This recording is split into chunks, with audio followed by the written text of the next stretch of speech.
welcome to you. I'm Hayley Palmer. It's really good to have you here on the Memory Lane 80s show this evening, especially as we have got such a great guest for you. Yes, it's Andy McCluskey from OMD, and here is what happened when I caught up with him.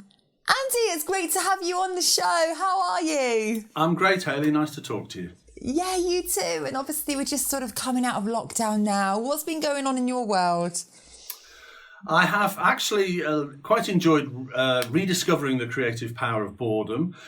So you see me sitting in my programming room. This is where I've been for most of the last year because there's been no concerts. And because of that, there will be a new Orchestral Manoeuvres in the Dark album, hopefully early in 22. Yeah. Positive spin on it. I like it. So we'll watch this space. We're going to go into the first song, Messages from 1980. I really love the opening sequence of this track. And I know a lot of viewers have been saying it's as fresh now as when it was first released. I mean, it's a timeless classic, isn't it?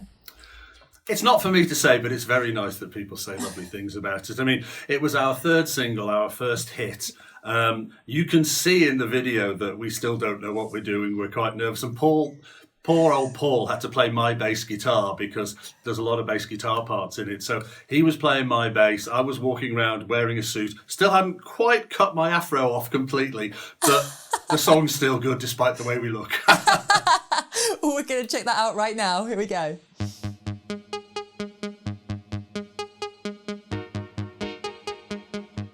Hi, this is Andy McCluskey from Orchestral Manoeuvres in the Dark, and this is Global Function.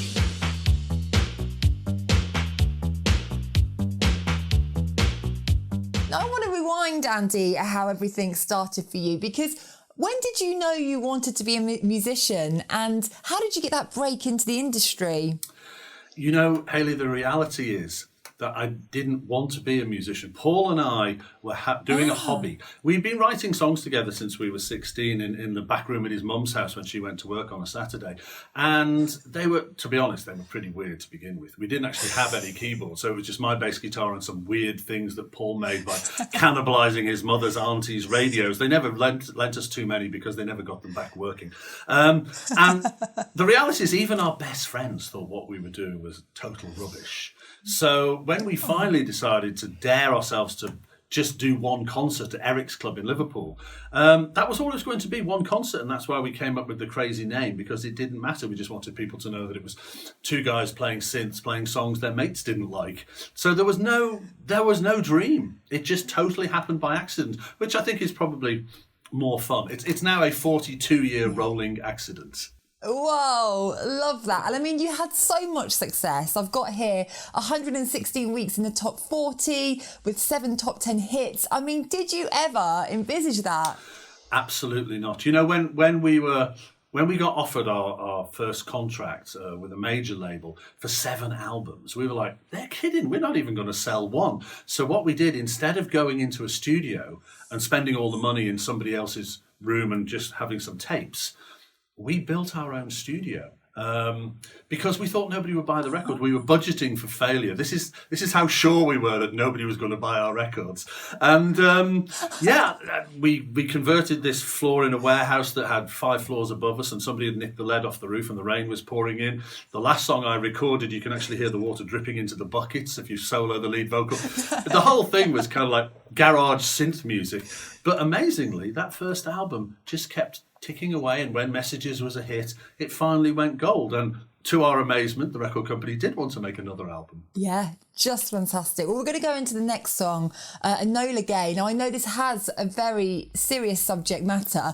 I mean, what led you to record this song, Andy? Paul and I are a pair of geeks. He used to build model railways when he was a kid, and I used to build model aeroplanes, and they were all hanging from the ceiling in my bedroom. So the fascination with I had a kind of fascination with the moral dilemma of war. I'm certainly not celebrating war. It's just that it's incredible that you're encouraged to do things at time of war that you would be arrested for at times of peace. And the moral dilemma doesn't get any more intense than flying an aeroplane named after your mother. Enola Gay was the mother's name of the pilot, Paul Tibbets. And then going dropping an atom bomb on people. The argument being, you killed 140,000 people, but you saved millions. That's a moral dilemma. So that's why I wrote the song. It's very catchy, but the lyrics mean something. Well, here it is, number 8 in 1980.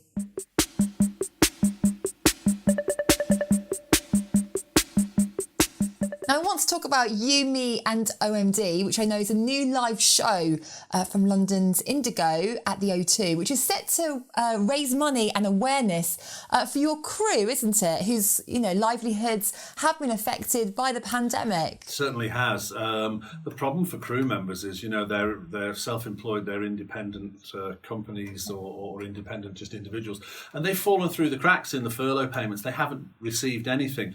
This concert has been postponed twice. It should have happened in October, it should have happened in March. The great thing is that all the people who already signed up to it to view online, actually, they left their money in. So, that's great. Nobody wanted their money back. And some people paid a little extra so that on the LED screens behind us between songs, we're going to connect with them via Zoom so they can see themselves on screen whilst they're at home. I just hope they're behaving themselves on the sofa. That could be interesting. That could be interesting. This is due to air on June the 19th, is that right? That is correct, yeah. The concert's June the 19th. Actually, the way things are going, we have been able to put on sale 400 tickets for people to actually attend. So fingers crossed that will happen too, and in the not too distant future, we'll all be back to normal. But in the meantime, it's great that we're able to do this for our crew. Exactly. Well, we're going to put details on the screen below right now of how you can check that out. Watch this space. And then the next song, Forever Live and Die. Mark, one of our lovely viewers, would like to know, where did you shoot the music video for this? We didn't go very far. It was actually shot mostly on the Wirral Peninsula where we grew up, along the coast there. It was shot on kind of handheld Super 8 that gives it its grainy kind of home movie effect. And yeah, it was all shot either in the Wirral or I think in the ballroom at the Adelphi Hotel in Liverpool. And it was great because, you know what, there was no acting involved. We were just walking around or playing. Yeah. And that was enjoyable. I think it was one of the best videos we ever made in the 80s. Yeah, love this video. Check it out from 1986 and we'll see you after.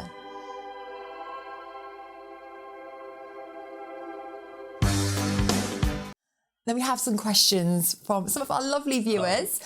Michelle would like to know, what led you to create Atomic Kitten, one of my faves, back in 1998?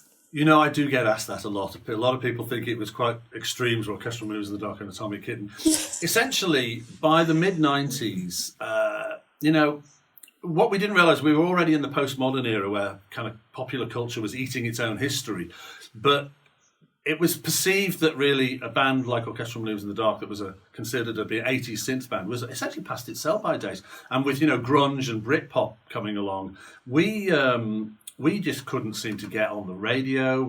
Woolworths wouldn't stock us. In the old days, Woolworths used to sell like 40% of the singles sold on a Saturday. So it was just kind of banging my head against a brick wall. But I was conceited enough to think that I could still write songs. I just needed a new vehicle. And so I sat down and thought, well, what's the best kind of pop group? It's a three-piece girl band. The Supremes, Bananarama. I just thought that was best. Because I always do things the hard way. It would have been much too easy to have a boy band.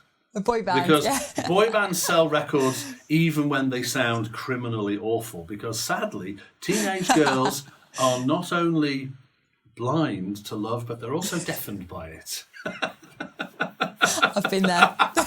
There you go. But it was great. We had no idea what we were doing, and we were luckily hugely successful. Although, I was going to say massive successful. Yeah. Although a lot of people don't know this, the band was actually dropped because when the album came out, it didn't chart very high. And really? The record company has spent. Well, that was kind of glossed over because what happened next was, I said to the label, okay, the label were going to drop them. Would you believe this? Before Whole Again came out, they were dropped. So I said, okay, tell you what, don't give me the money you owe me. I'm going to release the next single on my own. They thought I must have a new label lined up. They didn't think anybody could be that stupid. So they said, okay, instead of the usual £250,000 promotion budget for the video, etc., you've got 20 grand for a cheap video. And so 3 girls against a white screen singing a song. Suddenly, boom, it was number 1. And guess what? They weren't dropped anymore. No. And the album was repackaged and everybody was none the wiser until now, I've just told you. Now we know the inside info, like it. We're going to go into your next song, Don't Go. Now, this sounds like a kind of classic OMD track, but it's been updated from 21st century. Thank you. I think that's a nice way of describing it. You know, when we reformed, it was great to start playing and everybody wants to hear the hits, which we always still play. But the whole reason for being Orchestral Manoeuvres in the Dark in the first place years ago was to try to do something different and new. And so we just thought we can't not write new hits or, well, new records. Hits, who knows? But the thing is, this was just came from a sequencer thing that Paul had, and I had a little vocal idea. It was going to be a B-side, actually, and we hung on to it because, well, no, this is too good. And then when we had our 40th anniversary album out a couple of years ago, we made it into a single, and the video for it is just, I mean, it's a cartoon, but it's so sad. It's so touching. It really works. So I hope people enjoy it. Yeah, we hope you enjoy it too. At home, enjoy. See you after. There's a vision and it's... Hi there, I'm Andy McCluskey from Orchestral Manoeuvres in the Dark, and this is Made of Orleans.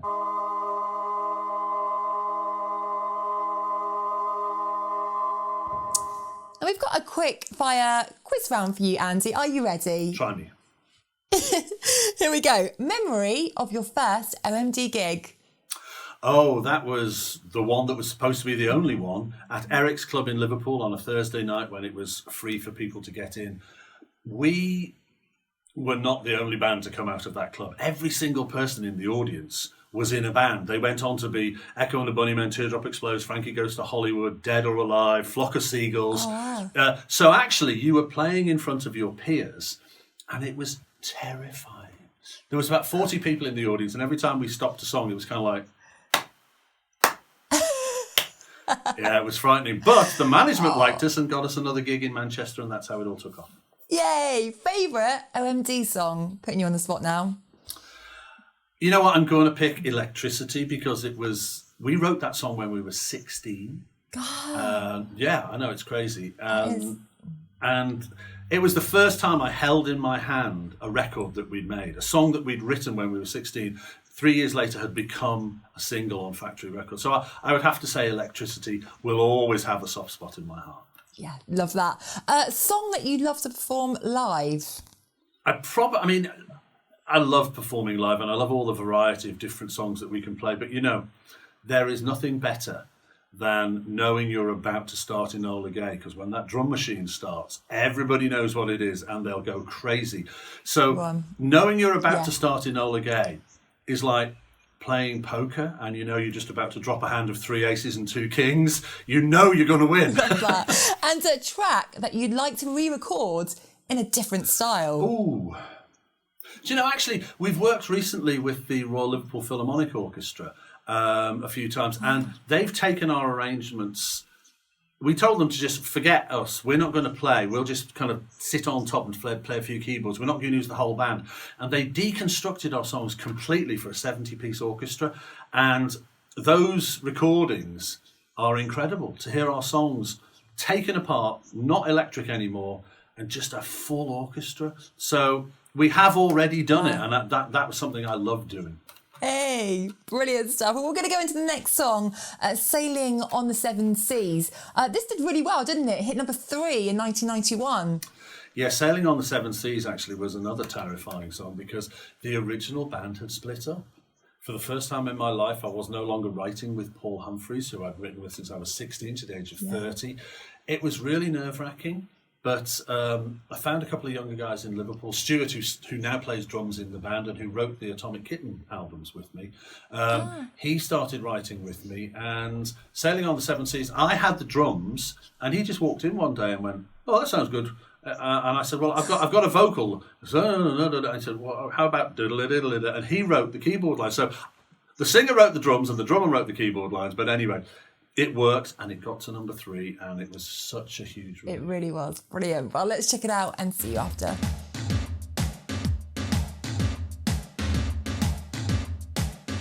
Now we're going to go into your last song, Andy, Walking on the Milky Way. Now, when I heard this, I felt like it had a kind of Beatles feel to it. Am I right in saying that? It uses a chord progression, which is, frankly, classical, actually. It's got that kind of Air on a G string, Pachelbel's canon kind of progression, and the Beatles have used that too. But also it was, because I was making an album in the mid-90s and everybody was telling me that synths were out of fashion, it's using more traditional rock organic instruments, so maybe again it sounds a little bit more old-fashioned. You know what? I sound big-headed, but I'm very proud of that song. I thought it was one of the best things I'd ever written. Thank you. I thought it was one of the best things I'd ever written. But as I alluded to earlier, Radio 1 wouldn't play it because they said, oh, you're too old for our target demographic. Because they wouldn't play it, Woolworths wouldn't stock it. It limped into the chart at number 17. I did my last ever Top of the Pops, my 29th Top of the Pops. Yeah. And it was the first day the Spice Girls were in the studio. So it was like, there you go, change of the generations. But this song, I'm still proud of this song. And of course, at the time, I thought it was the epitaph. It was like, looking back and saying, okay, it's all over. And little did I know that it would go on for another 24 years. We're going to play out that song now. But Andy, it's been such a pleasure and honour to have you here. It's been, great for us to go down memory lane and keep us posted about your concert. Again, we're going to put details on the screen below. But thank you so much. It's been a real treat. Thank you, Andy. Thank you very much. Nice to speak to you. Take care. Oh, huge thank you, Andy McCluskey from OMD, for being such a great guest on tonight's show. What a treat. Thank you. And to you at home for supporting the show. It really is very much appreciated. Thank you. Now, I will see you same time, same place next week, but with a new look in the studio and a new name. Watch this space. We're going to leave you with that last song, Walking on the Milky Way, and I will see you then.